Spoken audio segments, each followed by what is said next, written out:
irmãos e irmãs, o Evangelho de hoje nos traz palavras claras, mas palavras duras de Nosso Senhor.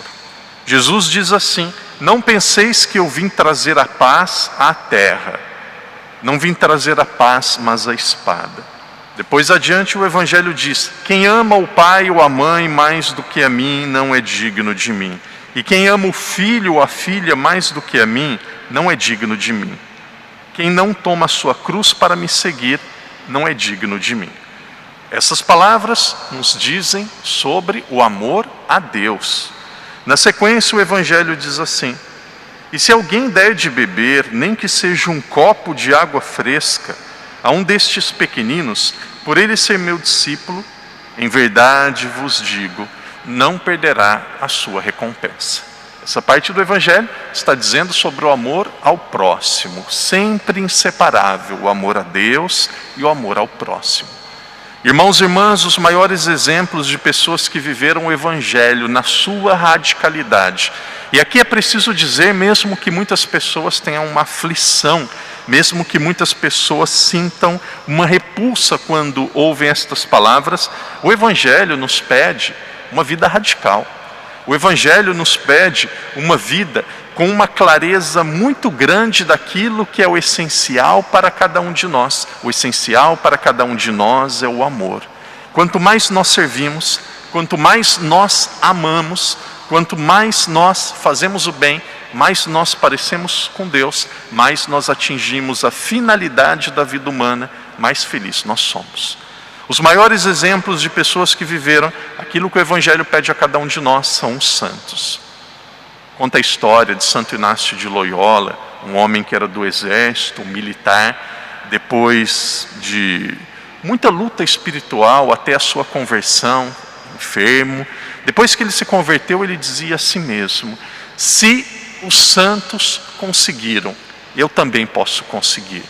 Se os santos conseguiram, eu também posso conseguir. Veja, nada é mais nobre, nada é mais lindo. Não existe aventura nenhuma no mundo que é mais importante do que tornarmos-nos santos.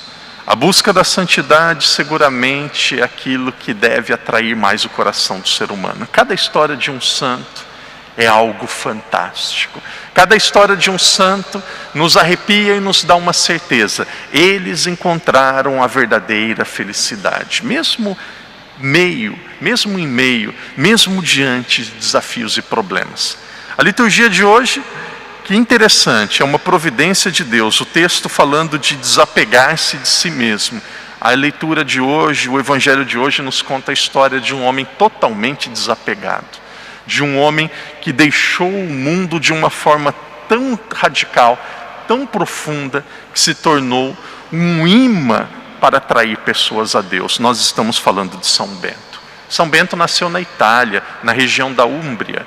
Nasceu por volta do ano de 480. Depois ele faleceu no ano de 547. Portanto, viveu aproximadamente 67 anos de idade. De família rica, tinha uma ama, uma pessoa que cuidava dele, uma pessoa que ajudou no crescimento dele, uma pessoa que dava leite para ele, uma pessoa que começou a ajudá-lo nos seus estudos. E depois os pais perceberam, eles vivendo no interior da Itália, os pais perceberam que aquele filho merecia uma educação melhor. Então, quando ele já era um pouco maior, ele foi enviado, ele foi levado para Roma. E em Roma ele começou a cursar filosofia. Aos poucos ele foi adquirindo conhecimento humano, conhecimento das ciências. E conta a história que o prazer daquele jovem, mesmo que ele gostava dos estudos e tinha capacidade intelectual, o prazer dele estava no silêncio. O prazer dele estava na meditação. O prazer estava em ficar com Deus. Rapidamente, um monge, ao encontrar-se com ele, deu um hábito para ele. E ele não resistiu à santa tentação. Ele foi para um local excluso, para um local afastado. E naquele local, em uma gruta, passou por 3 anos rezando. por 3 anos fazendo penitência, por 3 anos preparando o seu próprio alimento, uma vida de profunda simplicidade. E aquilo começou a atrair outras pessoas para segui-lo.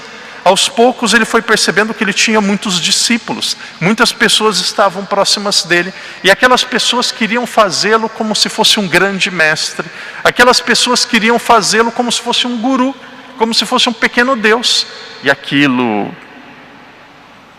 não trazia paz para o coração de Bento. Então Bento se afasta, vai para outro lugar. Aqui nós temos o Monte Subiaco, onde os beneditinos têm a sua fundação e depois o desenvolvimento de toda a ordem. E depois neste novo local, ele continua contemplando, continua rezando.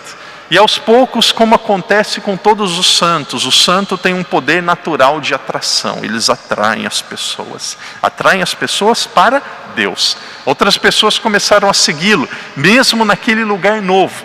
E aos poucos foram surgindo os mosteiros, as construções. E São Bento dizia assim, a regra de São Bento ela é muito exigente, mas ela é muito bela. A regra de São Bento, escrita há mais de 1500 anos, serve para nós nos dias de hoje. Et ora labora, oração e trabalho. Os mosteiros começaram a ser construídos. Os seguidores de Jesus, através da ordem de São Bento, começaram a aparecer. E começou a aparecer também os ciúmes, a inveja, mesmo de pessoas que moravam com Bento. Aos poucos as pessoas começaram, os monges, aqueles que viviam na casa dele, aqueles que eram como se fossem irmãos, como o Evangelho de hoje diz, às vezes a perseguição vem dentro de casa. Pai e mãe, nós amamos, nós admiramos, nós agradecemos por tudo, mas a nossa esperança, o nosso modelo, a nossa segurança está em Deus. Aquele que é perfeito, aquele que nos criou foi Deus. E a perseguição começou. E conta a história, quem conta a história de São Bento é São Gregório Magno. São Gregório Magno, um grande santo da igreja, um grande papa, falecido ali mais ou menos pelo ano de 600, então praticamente da mesma geração de Bento. São Gregório Magno conta que aquilo que ele escreveu porque ele ouviu diretamente de 4 discípulos de São Bento. São Gregório Magno foi aquele que depois dos mosteiros beneditinos terem se consolidado ali naquela região, terem se consolidado na Europa, São Gregório Magno disse para os monges, agora vocês vão evangelizar a Europa toda. E começou a enviar aqueles monges para lugares diferentes. E eles começaram a fundar mosteiros, e ao redor dos mosteiros começaram a surgir as cidades, do jeito que acontece até hoje. Vamos no centro de muitas cidades, tem uma igreja, antigamente era um mosteiro, e ao redor surgiam hospitais, escolas, obra de caridade, e o local onde viviam as famílias. Com o envio dos monges para a evangelização, foi construindo-se, depois da queda do Império Romano, a civilização ocidental. A civilização ocidental, ela foi berçada pela Igreja Católica. É preciso uma honestidade intelectual e esta é a grande verdade. Com a inveja, com os ciúmes, conta a história que os próprios monges, certa vez, no momento da ceia, prepararam um cálice para eles cearem, para eles brindarem, e era comum que nos momentos principais do ano, nas grandes festas litúrgicas, os monges faziam uma grande ceia, mas aquele cálice estava envenenado.